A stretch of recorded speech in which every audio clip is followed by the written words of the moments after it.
ډیر خلک په دې رجوع کې څه کوي هغه موبایل چې د 11 میاشتې په تستنې شو زمانه په الله قسم وي دا یو عظیمه فتنه ده موږ د الله نه مشغوله کوي موږ د الله نه لري کوي خو زموږ ته توجه نه پیدا کوي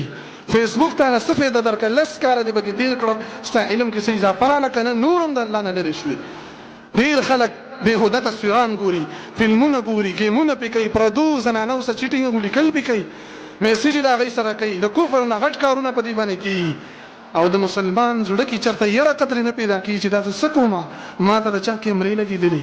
ما د څوک ګوري داسې یو ذات شته دی چې د سیکنډ په مقدار باندې د هغې نه زه پټېدلی نه شم په لارې دغه شي کې ورګوپه شوي ته د دې لږه مقایسه وکړه چې موبایل او بیا قرآن وګوره په کور کې چې تا چرته دغه کتاب د الله راغستی دی څومره ټایم چې ته موبایل نه ورکې او ځینې سادهګان خو پکې دا هم وایي چې لکه دې ټایم کې په رمضان کې شوګانې کېږي او په دې موبایل کې راځي او سوال او جواب یا لکه دا شو څوک کوي ته وګوره په رب باندې قسم الا ماشاء الله ځنګل د زمرونه نه خالي کېږي څه خلک به نیکم وي خو 99% هغه خلک دي چې ټول کال د فسق او فجور وکړو د ډرامو کې کارونه وکړه دا هغه بدکاره خلک دي چې د الله سبحانه وتعالی دین هم دی ونړو فسق او فجور او فحاشي او بهایي د پردو هلکانو جنکو سره تعلقات دی خلکو په دې زمانه کې خواره کړو په رمضان کې ټوپۍ واچي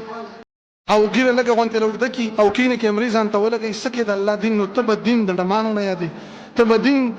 د انډیا د فلمونو د کارانو نه یادي دا څومره ساده توب دی هغه شی چې الله سبحانه وتعالی د انسانیت د هدایت لپاره لګلې وغه قران کریم هغه نه ولې د دین نه یادي الله رب العالمین ته ځان نږدې کول پکار دي زمرونو کني دا وخت غره په مزه مزه دا روان دي مونږ نه پیریږو د خبرو ته زمنګ سره توجه نشته